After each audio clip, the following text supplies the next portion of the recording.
This is a late 19th century Anglo Indian teak cabinet for keeping all of your papers and stationery in order while you're travelling. And it's been quite nicely made. You can see that we've got raised and fielded panels here, which have been quite nicely done with some nice detail to the moulding around the edge. You've got added decoration here of incised moulding lines as well. And if we open up the door and to the other side as well, just on these slide bolts, we can see that the insides of the doors also have a moulding around them just to finish them off, which is quite nice. Added to that, you've got again incised lines just by way of a little bit of decoration to all of these internal dividers. And the interior gives you quite a lot of storage space for your papers, just to keep yourself organised. You've got these two big side areas here, which would take a journal or book for all of the entries you might need to keep for your work. 12 pigeonholes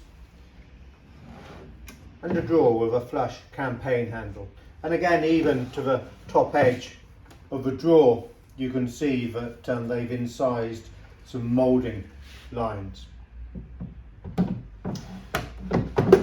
Now, the top of this trunk lets us know who owned it, and perhaps we'll just go off tripod so I can show you that. So just before we look at the nameplate to the top, I want to show you these curious filled holes which are to the top here. You can see that we've got 1, 2, 3 along there with 3 corresponding infilled holes there, and likewise on the other side. And I think that these were probably infilled holes for screws that held perhaps a bar over the doors just as an extra form of security when it was being moved, perhaps when it was being shipped back to England from India. And of course, when it arrived home, the bars weren't needed anymore and they were removed, the holes filled in, and they were discarded. That's one theory. It makes sense to me. I can't see what else they could have been for, but an interesting little curiosity about the cabinet. So you can see this lovely large brass engraved nameplate for L.H.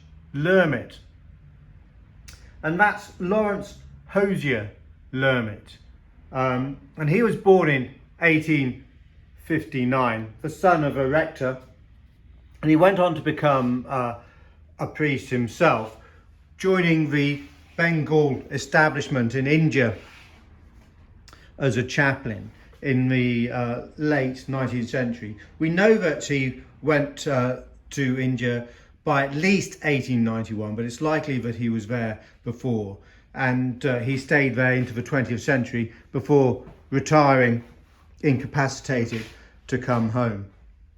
So there's a little bit of provenance there as well, and of course that reinforces the fact that this is Anglo Indian. We know it anyway from how it's made, the style, etc., etc. But the fact that it was owned by someone who was working in the Bengal establishment as a chaplain just reinforces that, and shows that it's very likely that he would have bought it out there and used it in his work.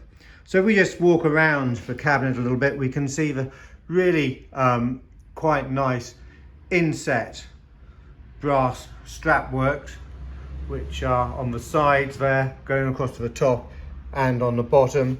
If we come around to the back, we can see that it's unpolished to the back, and you've got straps as well to the top and the bottom and the sides, just to make it that little bit stronger. So all in all, a very useful cabinet. As you can see, we've got it on top of a campaign chest here, but it could also go on a desk if you wished, and very practical for organising all of your papers.